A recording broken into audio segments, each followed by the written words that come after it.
Manana ndraikitra goavana isika tsy kay avy helo amin'ny fampandrosoana ny firenena satria mpiasam-panjakana lehibe. Tokony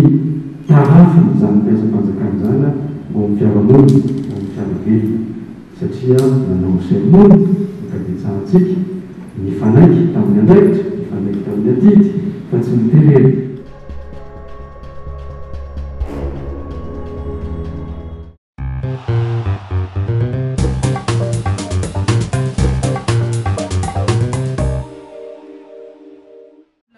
Nataontsika androany dia fanolorana ny solosaina vidéoprojecteur,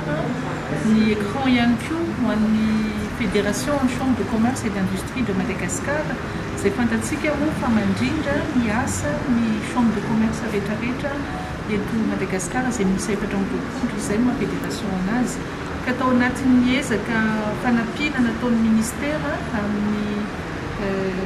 miaraka amin'ny PTF zany indrindrandrindra moa zany ny SADC ao anatin'ny programme hoe Trade Related Facility izay anampiana indrindraindrindra zany ny sehatra tsy miankina amin'ny fahazahoana hatrany ny information amin'ny accès au marché international. Manana fitaovana zay tompoko entina miasa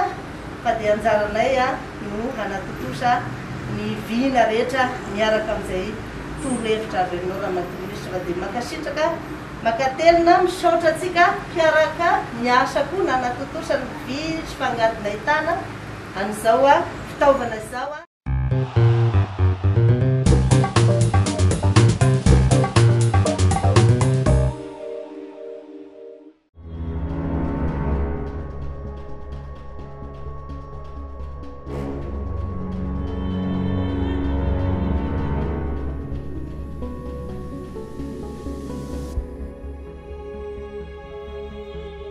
Fandinatrany voninahitra foana rehefa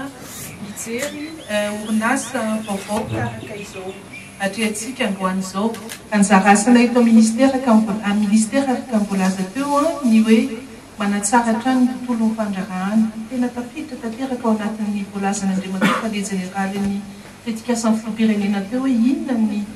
environnement des affaires. Izay moa ny tena baziny ahafahantsika mampiroborobo ny tanora malagasy ao amin'ny sehatra ny fandraharahana rehetrarehetra, indrindraindrindra misehatra izay lavitrizaka satria tsika raha miaingana ny fikarohana akaty amin'ny commercialisation misy zatra be da be ao anatin'izay arisoanareo dia mampitabe.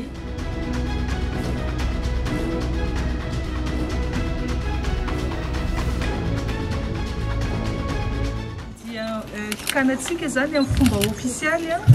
androany 20 févroary ny orinasa Genius Technologie Compagnie izay misehatra manokana eo amin'ny famokarana ny GPS ary anisan'ny sangany ary voalohany etỳ amin'ny faritra Océan Indien.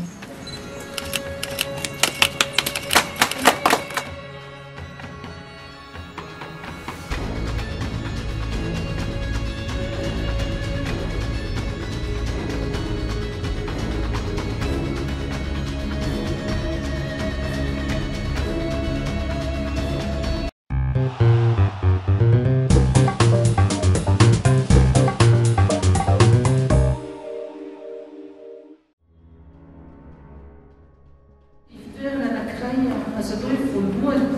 manatambaratsika ny mpanjifa, ny mpanapatretana, ny mpamogady, ny mpanjara, ny mpamokatra, ny collecteur, tsika rehetrarehetra zany tafavoreto amin'ny différentie androany PPN no misano izany hoe ny vary no tena impanatsika goavana ao anatin'izay, ny vary afarana, ny vary vokatra totoamana. Jerentsika ihany koa ny vokatra samihafa izay jifaina ho amin'ny fiainana andavanandro,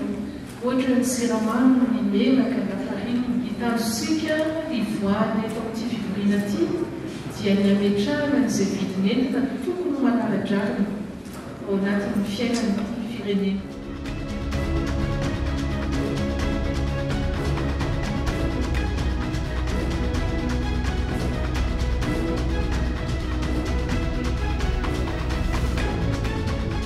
Natombokantsika izany tamin'ny vary afarana avy any ivelany na ny riz import zany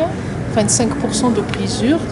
tapaka tamin'ny niarahana tamin'ny mpanjifa sy ny mpandraraha teto zany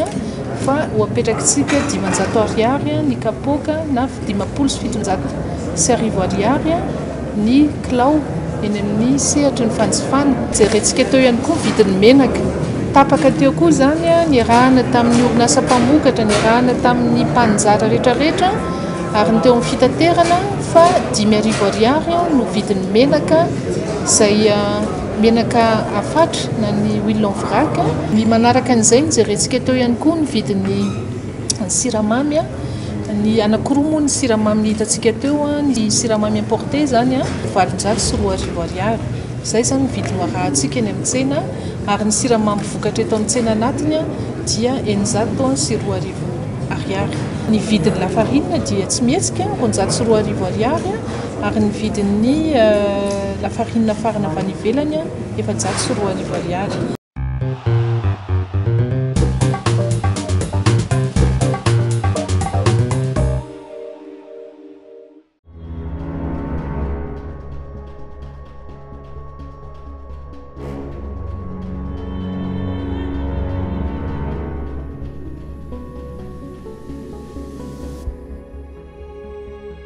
Taovolo ahitiko le izy siatrasa le taovolo fa tsy siapiarina ny fiarina moa tsy miteny frantsay dia hoe filière fa ny siatrasa dia hoe ny métier ny filière dia fitambarana siatrasa maromaro no manea ny filière ohatra textile dia misy zavatra be dia be ao broderie inona sinona no mitambatra filière anankiray.